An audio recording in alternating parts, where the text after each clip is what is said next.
Shalom, my friends. I am en route to Israel. Just been a busy month for us. My wife Jeannie and our kids, and my daughter Emma. But I'm right now going to see my boy Shuki. We're looking forward to spending time with you this year, especially those of you that are coming to join me in Greece in May, or as I come to worship with you at your congregation. Well, right now is an important trip. I just felt like suddenly I needed to come to Israel, and with everything going on, one of the biggest tragedies that's happened is my friend Mordecai Wiseman and his wife Mira lost their son, Aviel Wiseman, this past weekend in an explosion in Gaza. And the last day of Shiva to mourn with them is tomorrow, so I'm looking forward to just hugging his neck and their family and being there with them. Thank you all for mourning with the Wiseman family, who, they're friends of ours, but they're friends of many in Israel. They're just really movers and shakers and sweet, kind people, and they lost their boy, and it's a terrible season. So thank you for your prayers for comfort of the Wiseman family. And I'm going to be with my son tomorrow. Actually, right now, I'm about to land in a few hours as I board here in Poland. My last flight. My son is picking me up. He has the weekend off after 21 days. He was about to go into Gaza, and they canceled his potential trip. But guess what? He gets to see his Abba. When a parent comes to visit a lone soldier, they get 4 extra days off. So I'm basically buying him some time.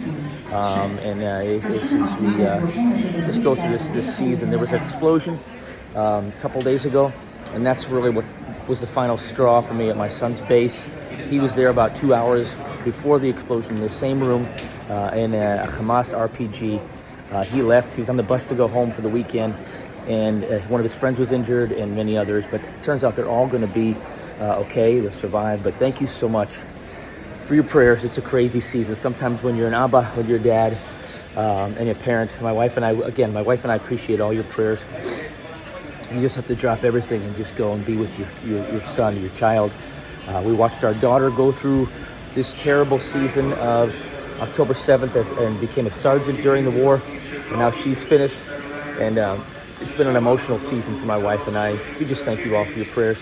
Please, again, pray for the Wiseman family, Mordecai and Mira Wiseman, who've lost their son, Aviel Wiseman, a mighty, righteous, sweet, precious warrior who's now in glory, a fellow believer as well. Just lived right up the street from our kids. My kids used to play Legos with them when they were little. They rode the bus together to school.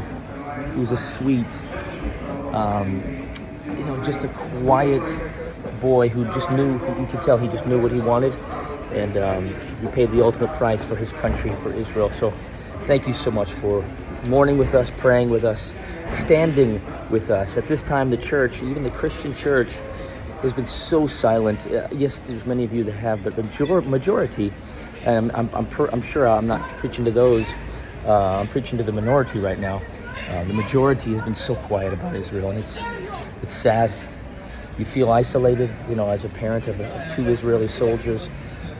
You feel, you walk into a church, and you mentioned, I went to a church a couple months ago in Pennsylvania, and I told the pastor, and he came up to say hi to me. He said his mom listens to my music. I'm like, oh, that's really nice. And he said, oh, that Israel subject is very sensitive right now. And I'm like, it's not sensitive. It needs to be spoken about. It needs to be prayed over. And every church should want Israel to prosper. And of course, you can always question things, absolutely. But there's nothing sensitive about it. There's something very direct about it. So I know you get it. Thank you for praying, standing with Israel. If you haven't watched my reading of the Derek Prince book, Why Israel, it's a great book as well. I read that book. It's on my YouTube channel. But thank you so much for praying, standing with Israel. Sorry for this long message. I'm about to get on a plane. I just want to appreciate all of you. I appreciate all of you, your prayers for Israel. Thank you for standing with Israel. I'll see you soon in your congregations, or in Greece this May on our Greek tour, or in Israel this fall on our annual Israel tour. So I love you all. Blessings. And I'll report back soon with my boy, Shuki, from Israel.